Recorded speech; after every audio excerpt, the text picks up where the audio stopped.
నమస్కారం ETV news కి స్వాగతం ముందుగా ముఖ్యాంశాలు తమిళనాడులో రాజకీయ సంక్షోభానికి తెరదించేందుకు గవర్నర్ చర్యలు రేపు శాసనసభను సమావేశపరిచే అవకాశం బల పరీక్ష నిర్వహించాలని యోచన తెలంగాణలో అంతర్జాతీయ ఇమేజ్ సిటీ పీపీపీ విధానంలో ప్రాజెక్టు చేపట్టేందుకు తెరాస సర్కార్ నిర్ణయం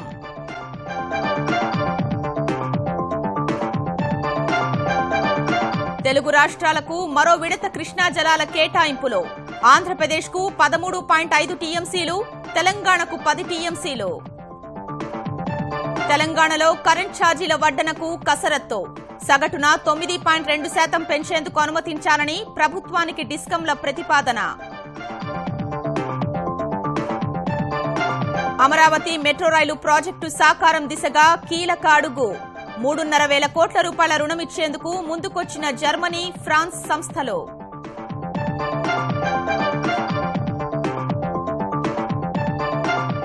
వ్యూహాత్మక బంధం బలోపేతానికి భారత్ అమెరికా నిర్ణయం రక్షణ భద్రత ఇంధన ఆర్థిక రంగాల్లో పరస్పర సహకారానికి సుష్మా టిల్లర్సన్ చర్చలు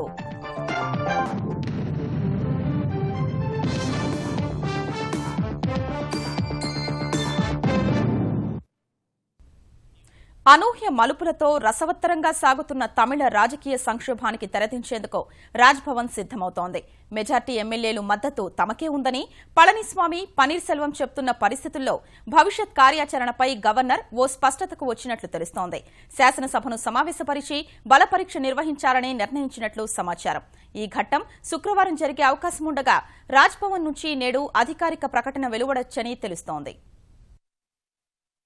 తమిళనాట అధికార అన్నాడీఎంకేలో చీలికతో తలెత్తిన రాజకీయ సంక్షోభం చివరి అంకానికి చేరుకుంది అనూహ్య పరిణామాల తర్వాత అధికార పీఠం కోసం అన్నాడీఎంకే శాసనసభాపక్ష నేత పళనిస్వామి ఆపద్ధర్మ ముఖ్యమంత్రి పన్నీరు సెల్వం మధ్యే పోరు నెలకొన్న వేళ గవర్నర్ నిర్ణయంపై సర్వత్రా ఆసక్తి నెలకొంది ప్రభుత్వం ఏర్పాటుకు తమకే అవకాశమివ్వాలని పదే పదే చెబుతున్న రెండు వర్గాల నేతలు ఇదే అంశంపై బుధవారం మరోమారు గవర్నర్ను కలిశారు రాజ్భవన్కు వెళ్లి విద్యాసాగరరావును కలిసిన పళనిస్వామి తనకు 124 మంది శాసనసభ్యుల మద్దతుందని పునరుద్ఘాటిస్తూ వారి పేర్లతో కూడిన జాబితాను అందజేశారు ప్రభుత్వం ఏర్పాటు చేసేందుకు ఆహ్వానించాలని కోరారు ఆ లేఖను పరిశీలించి తదుపరి కార్యాచరణ చేపడతామని విద్యాసాగరరావు పళనిస్వామి బృందానికి చెప్పారు కాసేపటి తర్వాత రాజ్భవన్కు వెళ్లిన పన్నీరు సెల్వం తనకు మెజార్టీ ఎమ్మెల్యేల మద్దతు ఉందని బల నిరూపణకు అవకాశమివ్వాలని గవర్నర్ను కోరారు శశికళ వర్గం శాసనసభ్యుల్ని బలవంతంగా రిసార్ట్లో బంధించిందని పన్నీరు ఆరోపించారు అక్కడి నుంచి ఒకరిద్దరు ఎమ్మెల్యేలు తప్పించుకొని వచ్చిన ఉదంతాలను గవర్నర్కు వివరించారు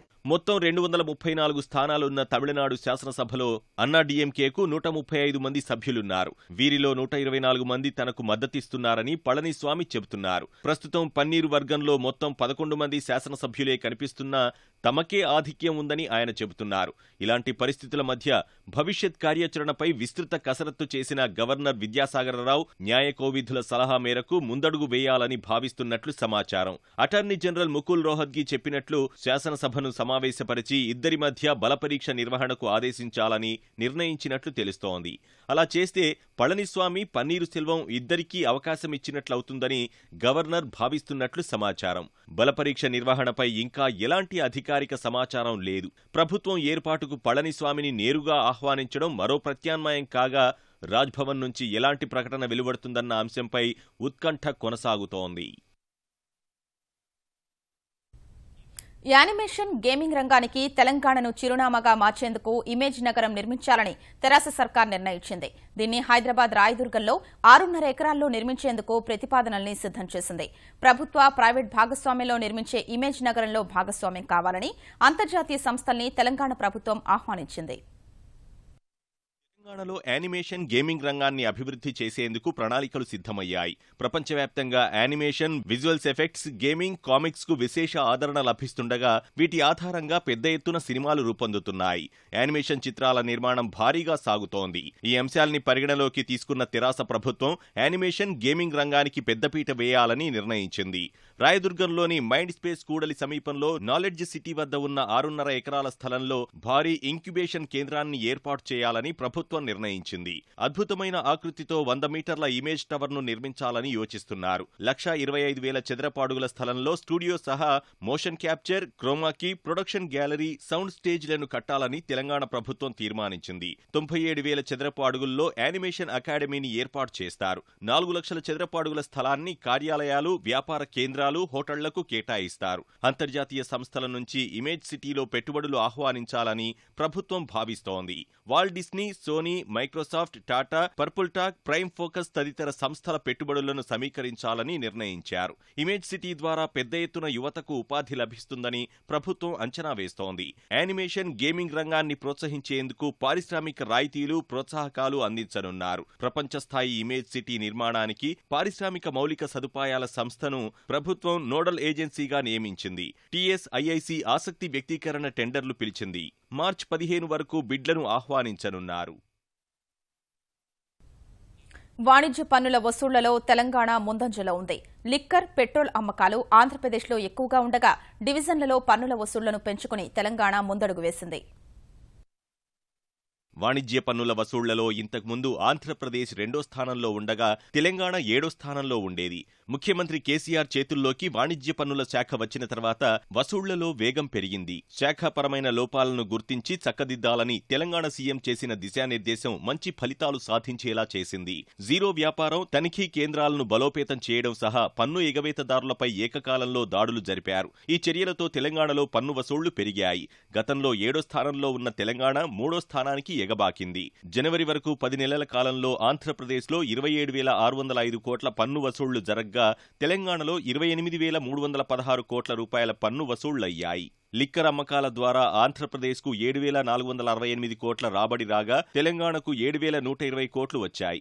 పెట్రోలియం ఉత్పత్తుల విక్రయాల ద్వారా ఏపీకి 7,452 కోట్ల రూపాయల రాబడి రాగా తెలంగాణకు 6,016 కోట్ల రూపాయల ఆదాయం వచ్చింది. డివిజన్ల ద్వారా వచ్చిన వ్యాట్ రాబడులను పరిశీలించినట్లయితే ఏపీలో ఈ మొత్తం 12,684 కోట్ల రూపాయలు కాగా తెలంగాణలో 15,030 కోట్ల పన్ను వసూళ్లు జరిగాయి.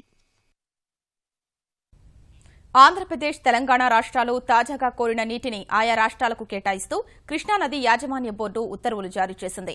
నాగార్జున సాగర్ ఎడమ కాలువ కింద రబీకి 7 టీఎంసీలు అవసరమని 2017 మార్చి నెలాఖరు వరకు హైదరాబాద్ నగరానికి ఏఎంఆర్పీకి తాగునీటి అవసరాల కోసం 2 టీఎంసీలు కావాలని తెలంగాణ ప్రభుత్వం కోరగా నాగార్జున సాగర్ కుడి కాలువ కింద 12 టీఎంసీలు, మాల్యాల పంపింగ్ స్కీమ్ నుంచి హంద్రీనీవాకు 1.50 టీఎంసీలు అవసరమని ఆంధ్రప్రదేశ్ కోరింది.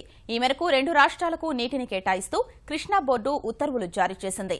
ఫిబ్రవరి 14 వరకు శ్రీశైలంలో 70.670 టీఎంసీల నీరు, నాగార్జున సాగర్లో 135.26 టీఎంసీల నీరు అందుబాటులో ఉన్నట్లు లెక్కించారు. తెలంగాణలో 2 విద్యుత్ పంపిణీ సంస్థల ఆదాయ లోటు 2017-18 ఏడాదికి 9,824 కోట్ల రూపాయలుగా ఉంటుందని తేలింది. ఇందులో 2,064 కోట్ల రూపాయల్ని ప్రజల నుంచి రాబట్టేందుకు ప్రస్తుత ఛార్జీలపై సగటున 9.2% విద్యుత్ ఛార్జీలు పెంచాలని సంస్థలు ముఖ్యమంత్రి కేసీఆర్ కు నివేదించాయి. ఛార్జీలు పెంచినా ఇంకా లోటు 7,760 కోట్ల రూపాయలుగా ఉంటుందని, ఈ సొమ్మును రాష్ట్ర ప్రభుత్వం బడ్జెట్లో కేటాయించాలని కోరాయి. వచ్చే ఆర్థిక సంవత్సరం విద్యుత్ సరఫరాకయ్యే ఖర్చు 32,459 కోట్ల రూపాయలు ఉంటుందని, ఛార్జీలు ఏమాత్రం పెంచకుండా యథాతథంగా కొనసాగిస్తే 22,635 కోట్ల రూపాయలు మాత్రమే వస్తుందని తెలిపాయి. వ్యవసాయానికి రోజు ఇచ్చే విద్యుత్ను 7 గంటల నుంచి 9 గంటలకు పెంచడమే విద్యుత్ సంస్థ ఆదాయ లోటు భారీగా పెరిగేందుకు ప్రధాన కారణమని డిస్కంలు చెబుతున్నాయి. అమరావతి మెట్రో రైలు ప్రాజెక్టును 2019 కల్లా అందుబాటులోకి తీసుకురావాలన్న ఆంధ్రప్రదేశ్ ప్రభుత్వ లక్ష్య సాధన దిశగా కీలక అడుగుపడింది. మొత్తం 12,000 కోట్ల రూపాయలతో చేపట్టనున్న ఈ ప్రాజెక్టు కోసం 3,500 కోట్ల రూపాయల రుణమిచ్చేందుకు జర్మనీకి చెందిన KfW, ఫ్రాన్స్కు చెందిన AFW సంస్థలు అంగీకరించాయి. ఆయా సంస్థల ప్రతినిధులతో విజయవాడలో సమావేశమైన పురపాలక శాఖ మంత్రి నారాయణ ఈ మేరకు వెల్లడించారు. ఆంధ్రప్రదేశ్ పునర్విభజన చట్టం మేరకు అమరావతి మెట్రో రైలు ప్రాజెక్టు కోసం 1160 కోట్ల రూపాయల సాయం అందించేందుకు కేంద్రం అంగీకరించిందని మంత్రి తెలిపారు. KFW జర్మన్ ఏజెన్సీ, తర్వాత AFD French and development agency, వీళ్ళిద్దరు కూడా కలిసి 3500 కోట్ల యాక్చువల్గా డ్రోన్ ఇవ్వడానికి ముందుకొచ్చారు. జర్మన్ ఏజెన్సీ వాళ్ళు 2100 కోట్లు, ఫ్రెంచ్ ఏజెన్సీ వాళ్ళు 1400 కోట్లు. ఈ మొత్తం కూడా మనకు ఆగస్టుకి రిలీజ్ చేసేటట్టుగా చేస్తామని తెలియజేశారు. వైద్య విద్యలో ప్రవేశాల కోసం నిర్వహించే నీట్కు సంబంధించి ఆంధ్రప్రదేశ్లో పరీక్షా కేంద్రాల పెంపు అంశాన్ని మరోమారు కేంద్ర ప్రభుత్వం దృష్టికి తీసుకెళ్లనున్నట్లు వైద్య ఆరోగ్య శాఖ మంత్రి కామినేని శ్రీనివాస్ చెప్పారు. ప్రస్తుతం విశాఖ, విజయవాడలో మాత్రమే పరీక్షా కేంద్రాలు ఉండగా రానున్న నీట్ నుంచి తిరుపతి, కర్నూలు, రాజమహేంద్రవరంలోనూ పరీక్షా కేంద్రాలు ఏర్పాటు చేయాలని కోరనున్నట్లు తెలిపారు. ఇందుకోసం ఈ నెల 20న ఢిల్లీ వెళ్లి కేంద్ర ఆరోగ్య శాఖ మంత్రి జేపీ నడ్డాను కలవనున్నట్లు చెప్పిన కామినేని పీజీ సీట్లు మిగిలిపోకుండా చూడడంపైనా చర్చించనున్నట్లు వెల్లడించారు. వరకు మనకి 1:5 ఇమ్మని అడుగుతున్నాం. ఎందుకంటే 2 రాష్ట్రాల్లో కలిపి ఉన్న సీట్లు దాదాపు 2900 సీట్లు ఉంటే 6500 మంది పాస్ అయ్యారు. అందుకని ఆ క్వాలిఫైయింగ్ మార్క్ గనక తగ్గిస్తే ఎక్కువ మంది వస్తారు, సీట్లు ఖాళీగా ఉండవు. మొన్న ఆల్రెడీ ఇచ్చొచ్చాం, దాన్ని ఎగ్జామిన్ చేసి మనకి 20వ తారీఖు ఫైనల్ గా నడ్డా గారిని మీట్ అయ్యి వెంకయ్యనాయుడు గారు కూడా ఉంటారన్నారు. హైదరాబాద్ లో కామాంధులు మతిస్థిమితం లేని 15 ఏళ్ల బాలికపై సామూహిక అత్యాచారానికి పాల్పడ్డారు. ఈ మేరకు హైదరాబాద్ పాతబస్తీ మొఘల్పురా ఠాణాలో కేసు నమోదైంది. సుల్తాన్ షాహీ ప్రాంతానికి చెందిన బాలిక ఈ నెల 10న తప్పిపోయిందని ఆమె తండ్రి మొఘల్పురా పోలీసులకు ఫిర్యాదు చేశారు. అదే రోజు రాత్రి బాలిక ఇంటికొచ్చింది. ఇంటికి చేరినప్పటికీ తనపై జరిగిన దారుణాన్ని బాలిక వెల్లడించలేకపోయింది. 2 రోజుల తరువాత బాలిక తండ్రి కూతురిపై అత్యాచారం జరిగిన విషయాన్ని పోలీసులకు ఫిర్యాదు చేశారు. విచారణలో అత్యాచారం విషయం నిజమేనని తేలింది. దీంతో సంబంధమున్న విజయ్, కరణ్ అనే యువకులపై కేసు నమోదు చేశారు. బాధితురాల్ని భరోసా కేంద్రానికి తరలించారు. పోక్సో చట్టం కింద నిందితులపై కేసు నమోదు చేసినట్లు వెల్లడించారు. చేనేత కార్మికులకు రుణమాఫీ చేసేందుకు సీఎం చంద్రబాబు సమ్మతించారని ఆంధ్రప్రదేశ్ చేనేత జౌళి శాఖ మంత్రి కొల్లు రవీంద్ర తెలిపారు. విజయవాడలో చేనేత జౌళి శాఖ అధికారులతో సమీక్ష నిర్వహించిన బాబు ఈ మేరకు సానుకూల నిర్ణయం తీసుకున్నారని వెల్లడించారు. చేనేత కార్మికుల కోసం త్వరలో 5000 వర్క్షెడ్ల నిర్మాణానికి సీఎం అంగీకరించారన్న మంత్రి చేనేత అభివృద్ది మండలి ఏర్పాటు చేసేందుకు కూడా ఒప్పుకున్నారని చెప్పారు. 25,000 మంది కార్మికులకు పింఛన్లు అందజేయాలని నిర్ణయించినట్లు రవీంద్ర వివరించారు. క్లస్టర్స్ ని ఏర్పాటు చేసే విధంగా తగిన విధంగా చర్యలు తీసుకోవాలని కూడా ఆదేశించడం జరిగింది. నేత బజార్లను కూడా పెద్ద ఎత్తున ఈ రోజున ఏర్పాటు చేయడానికి ముఖ్యమంత్రి గారు ఆదేశించడం జరిగింది. మున్సిపల్ ఏరియాలో ఉన్నటువంటి మగ్గాలకు గానీ అక్కడ కొంత ప్రాపర్టీ ట్యాక్సెస్ ఏర్పాటు చేస్తా ఉన్నారు మున్సిపాలిటీ వాళ్ళు, దాన్ని కూడా రద్దు చేయమని చెప్పి ముఖ్యమంత్రి గారు చెప్పడం జరిగింది. ఏదైతే ఉత్పత్తి చేస్తున్నటువంటి చేనేత వస్త్రాలకి త్రూఅవుట్ ఇయర్కి 30% రిబేట్ ఇచ్చే విధంగా ఈ రోజు నిర్ణయం తీసుకోవడం జరిగింది. ఆర్టీసీ పరిరక్షణకు కార్మికులంతా కృషి చేయాలని ఆంధ్రప్రదేశ్ రవాణా శాఖ మంత్రి సిద్ధా రాఘవరావు పిలుపునిచ్చారు. ఇంధన పొదుపులో మంచి పనితీరు కనబర్చిన ఆర్టీసీ డ్రైవర్లకు విజయవాడలో అవార్డులు అందజేసిన మంత్రి ఇంధన వనరులు నానాటికి తగ్గిపోతున్న తరుణంలో డీజిల్ ఆదా చేయడం ఎంతో ముఖ్యమని చెప్పారు. రోజుల్లో భారతదేశంలో ఉన్న అన్ని రాష్ట్రాల్లోని ఆర్గనైజేషన్లో ఆర్టీసీ ముందుకుండాలని ఫ్యూల్ కన్జంప్షన్ దగ్గర 26 కోట్ల లీటర్లు మనకు వచ్చే కలెక్షన్లో 1/3 దీనికి ఖర్చు పెట్టడం జరుగుతుంది. సుమారు 1152 కోట్ల రూపాయలు డీజిల్ కి మనం వెచ్చించడం జరుగుతుంది. దీన్ని మనం సేవ్ చేసుకోగలిగితే ఒక 200 కోట్ల రూపాయలు ఆదా వచ్చే పరిస్థితి ఉంది. విజయవాడలో కృష్ణానదీ తీరాన్ని అంతర్జాతీయ స్థాయి పర్యాటక హబ్గా తీర్చిదిద్దుతామని ఆంధ్రప్రదేశ్ పర్యాటక శాఖ ప్రధాన కార్యదర్శి నాగులాపల్లి శ్రీకాంత్ తెలిపారు. పున్నమి ఘాట్ వద్ద జరిగిన కార్యక్రమంలో ఏపీ పర్యాటక శాఖ కమిషనర్ హిమాంశు శుక్లాతో కలిసి బోటింగ్ కార్యక్రమాల్ని ఆయన ప్రారంభించారు. ప్రకాశం బ్యారేజీ ఎగువన పర్యాటకాన్ని ప్రోత్సహించేందుకు అనేక చర్యలు తీసుకుంటున్నట్లు చెప్పారు. పర్యాటక అభివృద్ది కోసం ఇటీవల జరిగిన భాగస్వామ్య సదస్సులో ఏపీ ప్రభుత్వంతో ఒప్పందం చేసుకున్న నెల వ్యవధిలోనే అమరావతి బోటింగ్ క్లబ్ అనే సంస్థ కార్యకలాపాలు ప్రారంభించిందని శ్రీకాంత్ వెల్లడించారు. మనకి బోటింగ్ రూట్ కూడా ఇక్కడ నుంచి పవిత్ర సంగమానికి వెళ్ళడానికి ఈవినింగ్ టైంలో కొంత పర్మిషన్స్ ఇరిగేషన్ డిపార్ట్మెంట్ తరఫున, బికాస్ చీకటి అయిన తర్వాత మనకి పర్మిషన్స్ కొంత ఇబ్బంది ఉంది, వాటిని కూడా ఎట్లా అధిగమించాలన్న దాని మీద ఆలోచన చేస్తున్నాం. అయిన తర్వాత ఇక్కడ నుంచి మనకి బహుశా దుర్గా ఘాట్ దగ్గర నుంచి పవిత్ర సంగమం వరకు కూడా ఆపరేటర్స్ తీసుకుని వచ్చి అది కూడా మనం ఆపరేషనలైజ్ చేయడం జరుగుతుంది.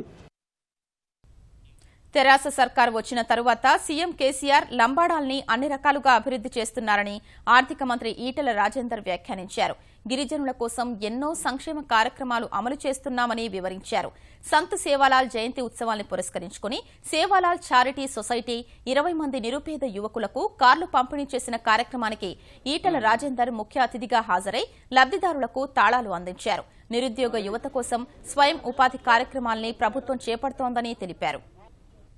దేశంలోనే మొట్టమొదటిసారిగా లంబాడాలు ఆరాధించేటువంటి దైవం గొప్ప ఫిలాసఫర్ సేవాలాల్ మహారాజ్ గారి జయంతి ఉత్సవాలని ప్రభుత్వ ఖర్చులతో అధికారికంగా నిర్వహించే దానికోసం జీవో ఇచ్చుకోవడం జరిగింది. ఒక గొప్ప సందేశాన్ని, ఒక ఆధ్యాత్మిక దృక్పథాన్ని, ఎథిక్స్ని, వాల్యూస్ని అందించినటువంటి మహనీయుడు సేవాలాల్ మహారాజ్ గారు. అనేక విషయాల్లో ఒక గొప్ప సంఘ సంస్కర్తగా వారు పనిచేసినారు. లంబాడా జాతి ప్రతి సంవత్సరం కూడా జయంతి ఉత్సవాల సందర్భంగా ఇవాళ పునరంకితం అవుతా ఉంది. తెలంగాణ రాష్ట్ర సాధన కోసం పోరాడిన ఉద్యమకారులపై పెట్టిన కేసుల్ని రాష్ట్ర ప్రభుత్వం తక్షణమే ఉపసంహరించుకోవాలని హైకోర్టు విశ్రాంత న్యాయమూర్తి జస్టిస్ చంద్రకుమార్ డిమాండ్ చేశారు. ఉద్యమకారుల బాగోగుల్ని తెరాస సర్కార్ పట్టించుకోవటం లేదని హైదరాబాద్ ప్రెస్ క్లబ్లో విమర్శించారు. ఉద్యమకారులపై పెట్టిన కేసులు ఎత్తివేయాలని, వారికి స్వాతంత్ర సమరయోధులకు ఇచ్చినట్లు పింఛను సౌకర్యం కల్పించాలని డిమాండ్ చేస్తూ మార్చి 13 నుంచి ఇందిరా పార్క్ దగ్గర వారం రోజుల రిలే నిరాహార దీక్షలు చేపట్టనున్నట్లు ప్రజా ఉద్యమకారుల సంక్షేమ సంఘం ప్రకటించింది. ఒకే ఒక ఆర్డర్తో రాష్ట్ర ప్రభుత్వం మొత్తం కేసులు విత్డ్రా చేసుకోవచ్చు, ఎక్సెప్ట్ 307 లాంటి కేసెస్ ఉన్నాయో, లేకపోతే కొన్ని ఇబ్బందికరమైన సెక్షన్స్ ఉన్నాయో, వాటికి కూడా ఎట్లా చేయాలా, ఏం చేయాలంటే ప్రభుత్వం దగ్గర దారులు ఉన్నాయి, మార్గాలు ఉన్నాయి. కానీ మామూలు అన్ని కేసుల్ని విత్డ్రా చేసుకోవాల్సిన బాధ్యత ప్రభుత్వం మీద ఉండే. ఎందుకు విత్డ్రా చేసుకోలేదు? హైదరాబాద్ లో స్వైన్ ఫ్లూ మహమ్మారి రోజురోజుకు విజృంభిస్తోంది. 2 రోజుల క్రితం గాంధీ ఆసుపత్రిలో శంషాబాద్ కు చెందిన 35 సంవత్సరాల వ్యక్తి మృతి చెందగా, ఇదే ఆసుపత్రిలో బుధవారం స్వైన్ ఫ్లూతో మరో 2 మృత్యువాత పడ్డారు. వీరిద్దరూ కూడా నగరానికే చెందినవారవడంతో ప్రజలు బెంబేలెత్తుతున్నారు. ప్రస్తుతం సికింద్రాబాద్ గాంధీ ఆసుపత్రిలో స్వైన్ ఫ్లూ నిర్ధారణతో చికిత్స పొందుతున్న వారి సంఖ్య 10 మంది కాగా, అందులో 6 చిన్నారులున్నారు. మరో 2 స్వైన్ ఫ్లూ లక్షణాలతో గాంధీలో చేరారు. ఈ సంవత్సరం జనవరి 1 నుండి ఇప్పటి వరకు 10 మంది స్వైన్ ఫ్లూతో మరణించారు. తెరాస ఎన్నికల మేనిఫెస్టోలో ఇచ్చిన హామీల్ని విస్మరించి కేసీఆర్ ప్రభుత్వం పాలన సాగిస్తోందని తెలంగాణ తెలుగుదేశం అధ్యక్షుడు ఎల్ రమణ ఆరోపించారు. సిద్దిపేట జిల్లా గజ్వెల్లో నిర్వహించిన ప్రజాపోరు సభలో పాల్గొన్న ఆయన అధికార పక్షంపై విమర్శలు గుప్పించారు.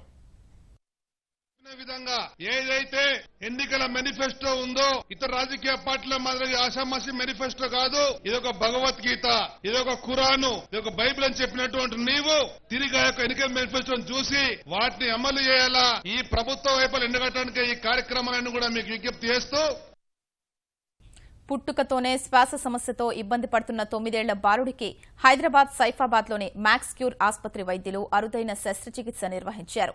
సిద్దిపేటకు చెందిన బాలుడు నిజర్కు శ్వాస తీసుకోవడంలో ఇబ్బంది తలెత్తగా కుటుంబ సభ్యులు మ్యాక్స్ క్యూర్ ఆసుపత్రి వైద్యుల్ని సంప్రదించారు. బాలుడికి మెడ, ఛాతీ భాగంలో వాపు కారణంగా శ్వాసనాళం ఒత్తిడికి గురై శ్వాస తీసుకోవడానికి ఇబ్బంది తలెత్తుతోందని పరీక్షల ద్వారా వైద్యులు గుర్తించారు. 3 విడతలుగా అతనికి శస్త్రచికిత్స నిర్వహించి సమస్యను పరిష్కరించారు. ఈ తరహా ఇబ్బంది తల్లి గర్భంలో ఉన్నప్పుడే ప్రారంభమవుతుందని వైద్యులు తెలిపారు. ప్రపంచవ్యాప్తంగా ఇది 3వ కేసని తెలిపారు. సో మనకి హాస్పిటల్ అడ్మినిస్ట్రేషన్ కానీ, దీనిలో టీమ్ వర్క్ కానీ, this is a very good example of perfect team work. 2 different teams and anesthesia and everything. Everyone contributed to this. So this is perfect example of teamwork. And so iటువంటి cases, challenging cases ni we can take up. So we have the ability, we have the expertise in this hospital. మీ ద్వారా ప్రజలకు తెలియదు. మహాశివరాత్రి బ్రహ్మోత్సవాలకు శ్రీశైలం ముస్తాబవుతోంది. రేపటి నుంచి 27వ తేదీ వరకు జరగనున్న బ్రహ్మోత్సవాలకు ఏర్పాట్లు శరవేగంగా సాగుతున్నాయి. భ్రమరాంబ, మల్లికార్జున స్వామి వార్లను దర్శించుకునేందుకు బ్రహ్మోత్సవాల్లో భారీగా భక్తులు తరలివచ్చే అవకాశం ఉంది. అందుకనుగుణంగా ఆలయ అధికారులు తగిన ఏర్పాట్లు చేస్తున్నారు. ఆలయ పురవీధుల్లో ఎండతాకిడి అధికంగా ఉండటం వల్ల భారీగా టెంట్లు ఏర్పాటు చేశారు. భక్తుల రద్దీ దృష్ట్యా అదనంగా 200 మరుగుదొడ్లు వివిధ ప్రదేశాల్లో అందుబాటులోకి తెస్తున్నారు. ముఖ్యంగా మనకు వెంకటాపురం ఆ ప్రాంతం నుంచి స్టార్ట్ అయ్యి మనకు కైలాస ద్వారం దగ్గరకు వస్తున్నారు. దీనిలో ఇది first of all forest jurisdiction వస్తుంది కాబట్టి ఫారెస్ట్ డిపార్ట్మెంట్తో ఆల్రెడీ మాట్లాడడం జరిగింది. వాళ్ళ ట్యాంకర్స్ కానీ వారి నీటి సదుపాయం కానీ ఆల్రెడీ వారి దగ్గర నుంచి కమిట్మెంట్ తీసుకున్నాము. రెండోది అక్కడ అన్నదానం చేసే దాతలు ఎవరైతే ఉన్నారో వారందరికీ ముఖ్యంగా నీటి సదుపాయం కావాలి, అవి కూడా ఏర్పాటు చేయడం జరిగింది. తర్వాత అందరికీ తెలిసిన విషయం అది వచ్చేసి అండ్యులేటెడ్ టెరైన్ ఉంది. మొన్న కలెక్టర్ గారి ఆదేశాల మేరకు అది దేవస్థానం పరిధిలోకి రాదు. అది కలెక్టర్ సార్ కూడా మెడికల్ అండ్ హెల్త్ డిపార్ట్మెంట్ వారితో మాట్లాడి ఇమ్మీడియట్గా వాళ్ళందరికీ మెడికల్ ఫెసిలిటీస్ ఏర్పాటు చేయమని చెప్పారు. వాళ్ళకి ఏం మెడిసిన్స్ కావాలన్నా కూడా దేవస్థానం వారు ఫైనాన్స్ చేసేటట్లు చేయమని చెప్పారు. దాన్ని కూడా అంగీకరించడం జరిగింది. భారత్ అమెరికా వ్యూహాత్మక బంధం బలోపేతం కోసం కలిసి కృషి చేయాలని 2 దేశాల విదేశాంగ మంత్రులు తీర్మానించారు. రక్షణ, భద్రత, ఇంధన, ఆర్థిక రంగాల్లో పరస్పర సహకారాన్ని మరింత పెంచుకోవాలని భారత విదేశాంగ మంత్రి సుష్మా స్వరాజ్, అమెరికా నూతన విదేశాంగ మంత్రి రెక్స్ టిల్లర్సన్ తొలిసారి జరిపిన ఫోన్ చర్చల్లో నిర్ణయించారు. ఉగ్రవాదంపై ఉమ్మడి పోరులో కలిసి పనిచేయాలన్న ప్రధాని నరేంద్ర మోదీ, అమెరికా అధ్యక్షుడు డొనాల్డ్ ట్రంప్ సంకల్పానికి అనుగుణంగా కార్యాచరణ చేపట్టాలని 2 దేశాల విదేశాంగ మంత్రులు అంగీకారానికి వచ్చారు. భారత్ అమెరికా మధ్య సుస్థిర బంధం 2 దేశాల పరస్పర ప్రయోజనాల కోసమే కాక ప్రాంతీయ, అంతర్జాతీయ ప్రయోజనాల దృష్ట్యా కీలకమని సుష్మా స్వరాజ్, టిల్లర్సన్ అభిప్రాయపడ్డట్లు విదేశాంగ శాఖ ఓ ప్రకటనలో తెలిపింది. ట్రంప్ సర్కార్ రక్షణాత్మక విధానాల పట్ల భారత్ వేచి చూసే ధోరణి అవలంబిస్తున్న ప్రస్తుత పరిస్థితుల్లో 2 దేశాల విదేశాంగ మంత్రుల మధ్య చర్చలు ప్రాధాన్యం సంతరించుకున్నాయి. పన్ను చెల్లింపులు, పాన్ నెంబర్ కోసం మొబైల్ ఫోన్లోనే దరఖాస్తు చేసుకునే సౌలభ్యం త్వరలో అందుబాటులోకి రానుంది. డిజిటల్ ఇండియాలో భాగంగా ఆదాయ పన్ను శాఖ త్వరలో అభివృద్ది చేయనున్న యాప్లో ఈ సౌకర్యాల్ని పొందుపర్చనుంది. ఆధార్ అనుసంధానిత ఈ కేవైసీ ద్వారా నిమిషాల్లోనే పాన్ కార్డు జారీ చేసేందుకు కూడా ఆదాయ పన్ను విభాగం కసరత్తు చేస్తోంది. వేలిముద్రను ఆధార్ వేలిముద్రతో సరిచూసుకోవడం ద్వారా వ్యక్తులు, సంస్థలకు వెంటనే పాన్ కార్డు జారీ చేసేలా ఈ పద్ధతి ఉంటుంది. యాప్ ప్రతిపాదన ప్రాథమిక దశలోనే ఉందని ఐటీ అధికారులు తెలిపారు. కేంద్ర ఆర్థిక శాఖ అనుమతి ఇవ్వగానే ప్రయోగాత్మకంగా అమలు చేస్తామని వివరించారు. ప్రభుత్వం 50,000 దాటిన నగదు ఉపసంహరణలు, 2 లక్షలు దాటిన కొనుగోళ్లకు పాన్ తప్పనిసరి చేసిన నేపథ్యంలో డిమాండ్కు తగ్గట్టుగా చర్యలు తీసుకోవాలని ఐటీ శాఖ భావిస్తోంది. ఈ ఏడాది జనవరి 1 నుంచి భద్రతాపరమైన ఫీచర్లతో ఐటీ విభాగం పాన్ కార్డుల్ని జారీ చేస్తోంది.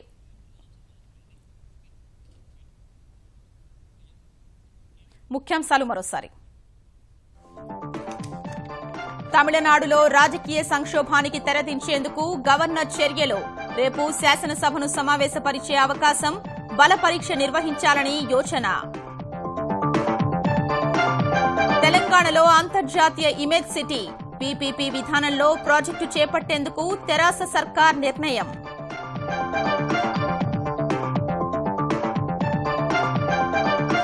తెలుగు రాష్ట్రాలకు మరో విడత కృష్ణా జలాల కేటాయింపులు. ఆంధ్రప్రదేశ్కు 13.5 టీఎంసీలు, తెలంగాణకు 10 టీఎంసీలు. తెలంగాణలో కరెంట్ ఛార్జీల వడ్డనకు కసరత్తు. సగటున 9.2% పెంచేందుకు అనుమతించాలని ప్రభుత్వానికి డిస్కంల ప్రతిపాదన. అమరావతి మెట్రో రైలు ప్రాజెక్టు సాకారం దిశగా కీలక అడుగు. 3,500 కోట్ల రూపాయల రుణమిచ్చేందుకు ముందుకొచ్చిన జర్మనీ, ఫ్రాన్స్ సంస్థలు.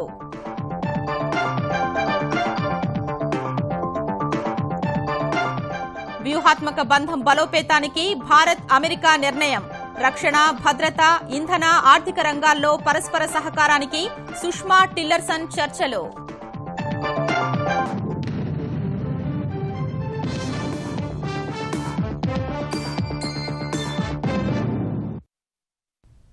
ఈటీవీ న్యూస్ సమాప్తం. నమస్కారం.